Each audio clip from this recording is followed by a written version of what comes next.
Hello friends, welcome to the Point. In today's session, let's study about Governor. Appointment of Governor.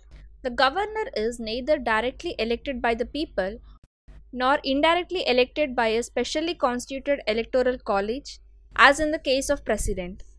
Governor is appointed by the President by warrant under his hand and seal. In a way, he is a nominee of the central government. The draft constitution, it provided for the direct election of governor on the basis of universal adult suffrage, but the Constituent Assembly, it opted for the present system of appointment of the governor by the president because of certain reasons. Let's learn what is the reason behind it.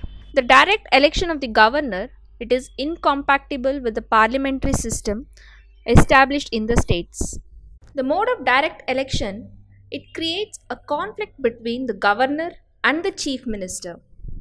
The governor, being only a constitutional head, that is a nominal head, there is no point in making an elaborate arrangements for his elections and spending huge amount of money. The election of governor, it would be entirely on personal issues, and hence it is not the national interest to involve a large number of voters in such an election.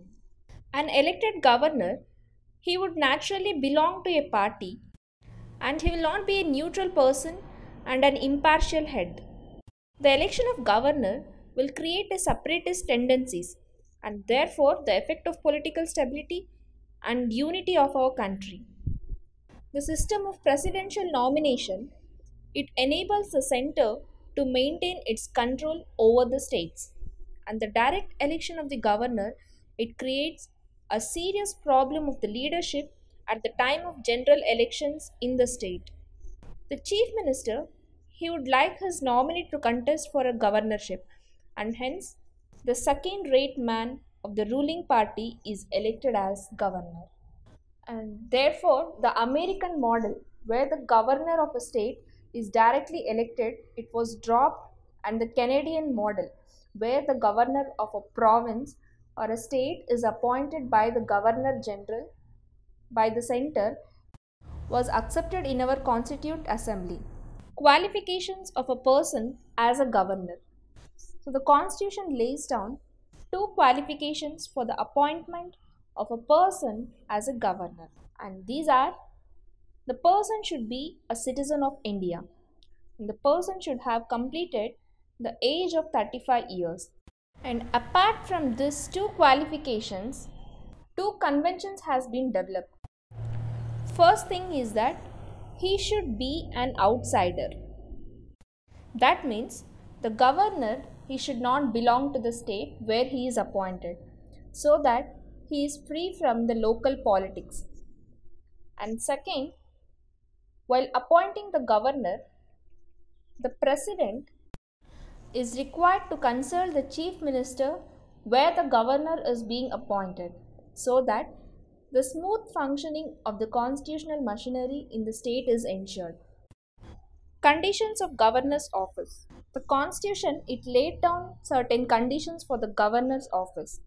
The governor, he should not be a member of either house of the parliament, that is Lok Sabha or Rajya Sabha, or a house of any state legislature. If any such person is appointed as a governor, that is, he is either a member of Lok Sabha, Rajya Sabha or any of the state legislature, and then the governor, he has to vacate his seat in that house on the date when he enters his office as a governor. Governor should not hold any office of profit, and he is entitled without payment of rent to the use of his official residence, that is Raj Bhavan. Governor is entitled to such emoluments, allowances and privileges as it is determined by the parliament. When the same person is appointed as a governor of two or more states, the emoluments and allowances payable to him are shared by the states in proportions that is determined by the president, and his emoluments and allowances, it cannot be diminished during his term of office.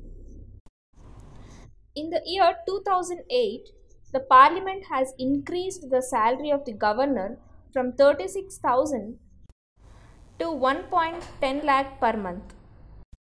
Oath or affirmation of a governor.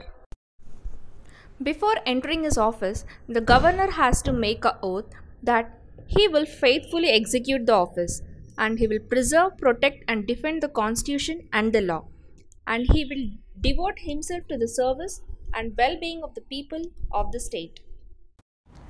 The term of governor's office. A governor holds his office for a term of 5 years. From the date on which he enters upon his office. Governor can resign at any time by addressing a resignation letter to the President. The President, he may transfer a governor appointed to one state to another state for the rest of the term. And further, a governor whose term has expired, he can be reappointed in the same state or any other state. A governor, he can hold his office beyond the time of 5 years until his successor assumes the charge. Powers and functions of governor. A governor possesses executive powers, legislative powers, financial powers and judicial powers. And remember, governor does not possess diplomatic, military or emergency powers like the president. Executive powers of a governor. All the executive actions of the government of the state that is formally taken in the name of governor. Governor, he can make rules specifying the manner in which the orders and other instruments are made and executed in his name and authenticated. Governor can also make rules for the most convenient transaction of the business of the state government. He appoints the chief minister and other ministers of the state, and they hold office during his pleasure. Governor can appoint the advocate general of a state and determines his remuneration, and the advocate general, he holds the office during the pleasure of the governor. Governor can recommend the imposition of constitutional emergency in a state to the president, and during the period of president's rule in a state, the governor enjoys extensive executive powers as an agent of the president. Also remember that governor acts as the chancellor of universities in the states. He appoints the vice chancellors of universities in that state. Legislative powers of governor. A governor is said to be an integral part of state legislature, and he has certain legislative powers and functions. That is, he can summon or prorogue a state legislature at the commencement of the first session after every general elections. He can send message to the house or houses of the state legislature with respect to the bill that is pending in legislature. Governor can appoint any member of state legislative assembly to preside over its proceedings when the offices of both speaker and the deputy speaker falls vacant. Governor nominates 1/6 of the members of the state legislative council, and he can nominate one member to the state legislative assembly from the Anglo-Indian community.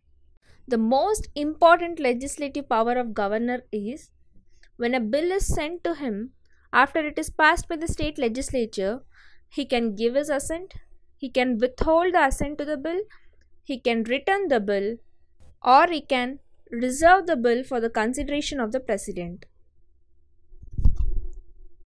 Governor can also promulgate ordinances when the state legislature is not in session.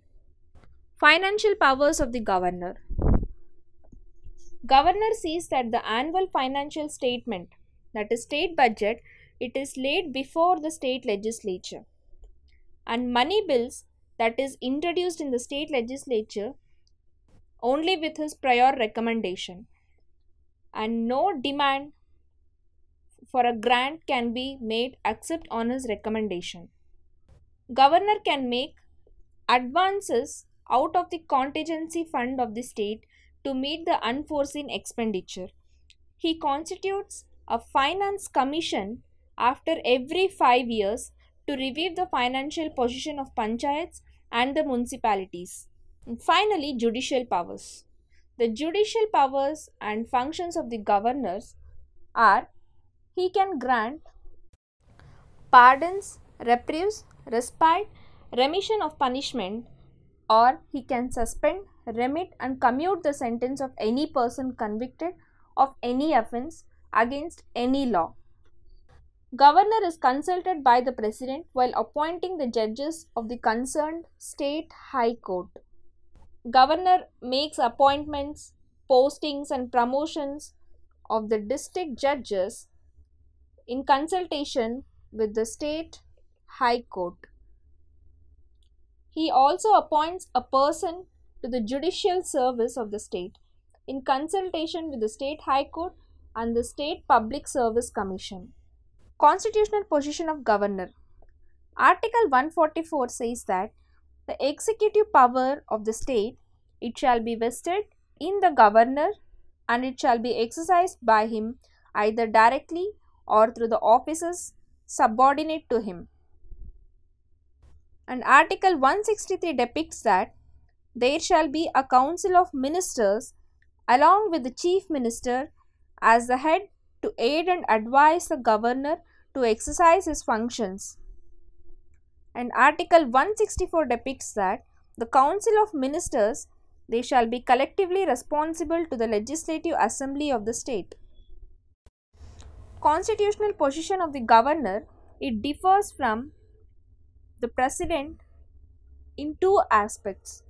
That is, while the constitution envisages the possibility of the governor acting at times in discretion, and no such possibility has been envisaged for the president. And after this 42nd Constitutional Amendment Act 1976, ministerial advice has been made binding on the president, but no such provision has been made with respect to the governor. Constitutional discretion of governor.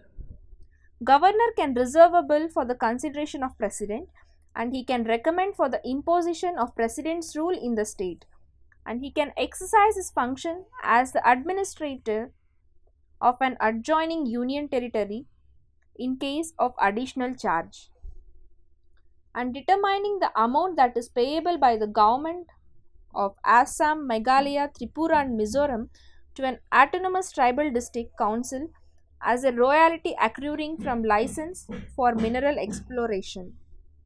He can seek an information from the chief minister with regard to the administrative and legislative matters of that state.